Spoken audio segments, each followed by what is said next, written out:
collection Paroles semées, une émission de Marc Thomas. L'émission d'aujourd'hui est la première d'une série de 5 pour cet été, où nous allons, pour prendre des vacances, nous raconter des histoires ou des contes. Alors c'est des contes pas seulement pour s'amuser, c'est des contes pour bien vivre. Et pour cette première émission, j'ai invité Erika Dijoux à nous partager un conte qu'elle a publié sur son site internet « L'Aiglon et les poussins ». Erika, ce serait bien que tu te présentes aux auditeurs. Certains te connaissent, d'autres ne te connaissent pas. Donc je te passe la parole tout de suite. Bonjour à toutes les auditrices et à tous les auditeurs. Merci Marc pour cette invitation. Donc je suis Erika Dijoux, coach professionnelle et formatrice en soft skills.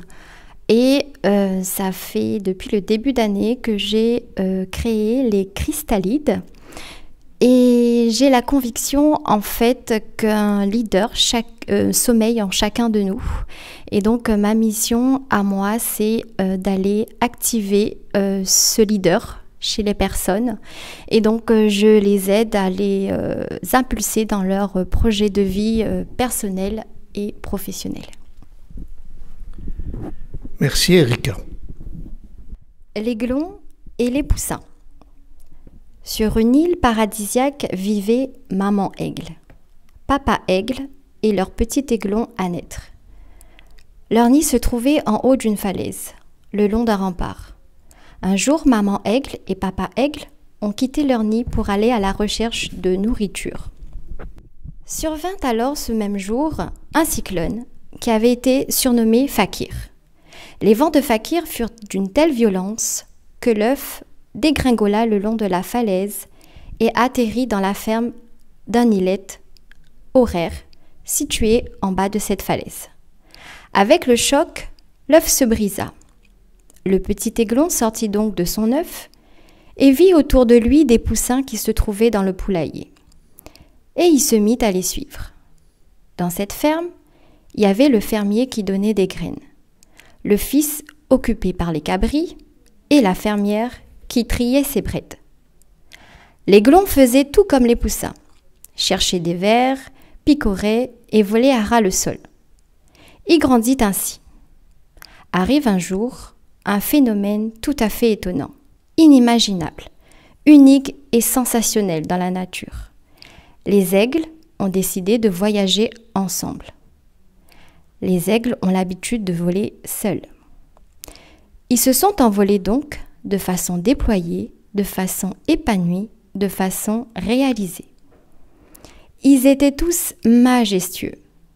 Ce phénomène fut tellement splendide, un spectacle incroyable et rare, qu'il attira l'attention de tous. En effet, tout le monde arrêta leurs activités pour les admirer. Le fermier, le fils, la fermière étaient tous émerveillés. Les poussins, devenus des poulets, se mirent aussi à regarder ce phénomène.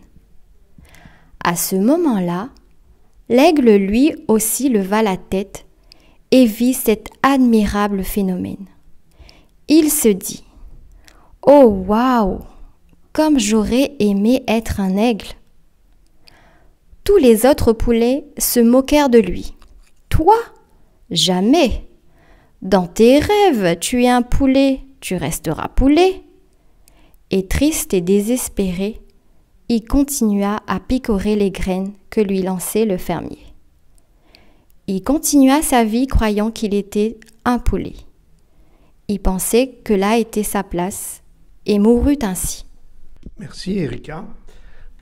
C'est un poème que tu as écrit toi-même ou ça vient de quelqu'un d'autre ? Cette fable ne vient pas de moi.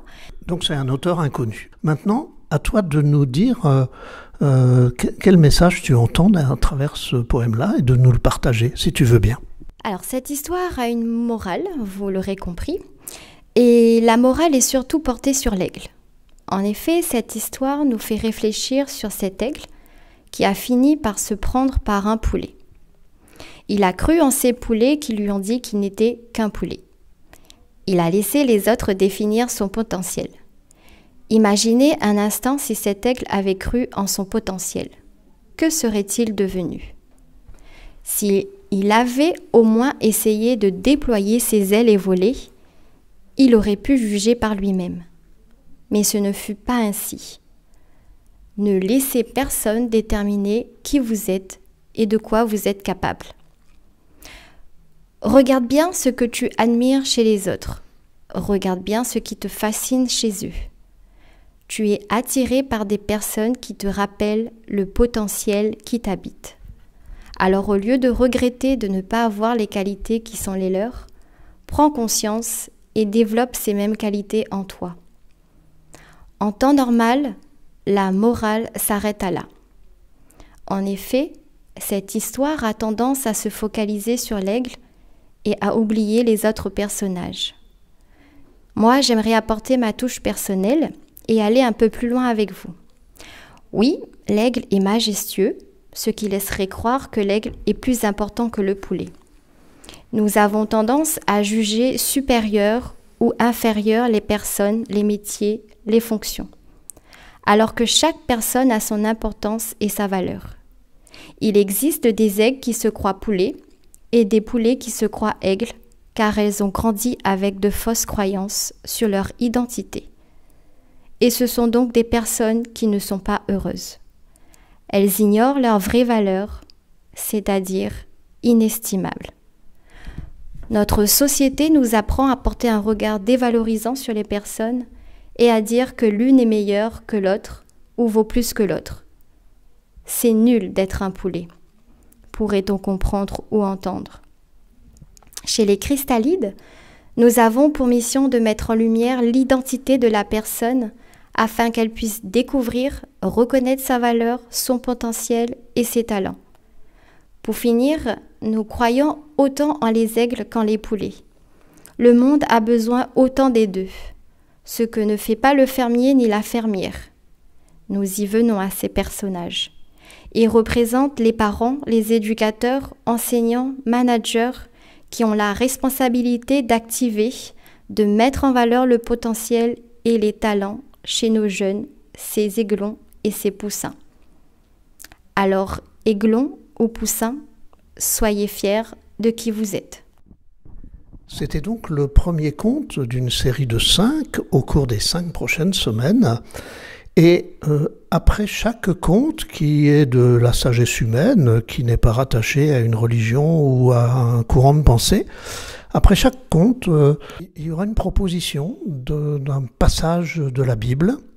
Aujourd'hui, Erika a choisi 1 Corinthiens 12 sur le corps du Christ, dont nous sommes les membres. Elle va nous dire ce texte. Et puis chaque fois aussi, il y aura un chant qui n'est pas forcément un chant religieux.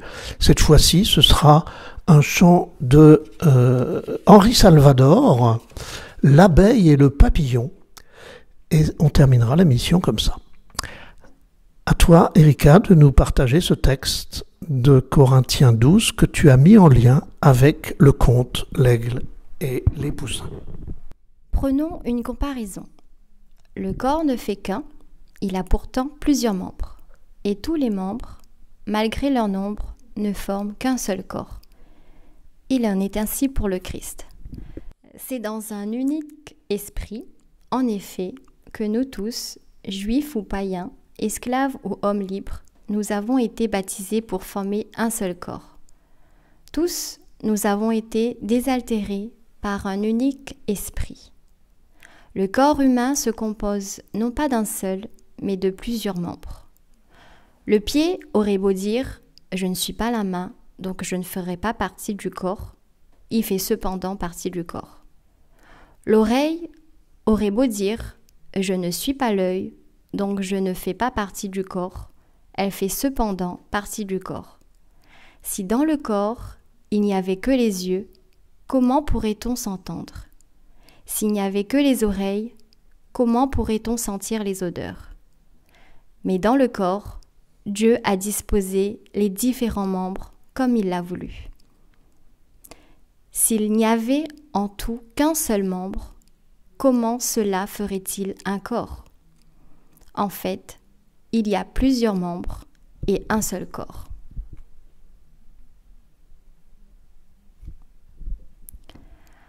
L'œil ne peut pas dire à la main « je n'ai pas besoin de toi ».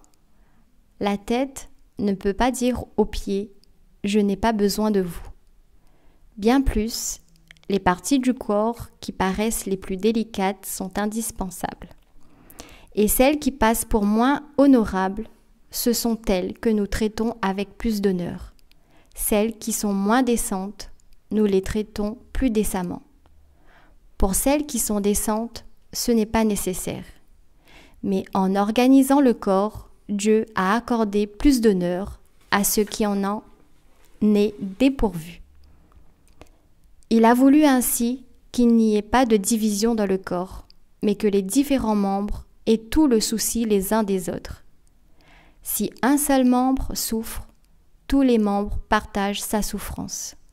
Si un membre est à l'honneur, tous partagent sa joie.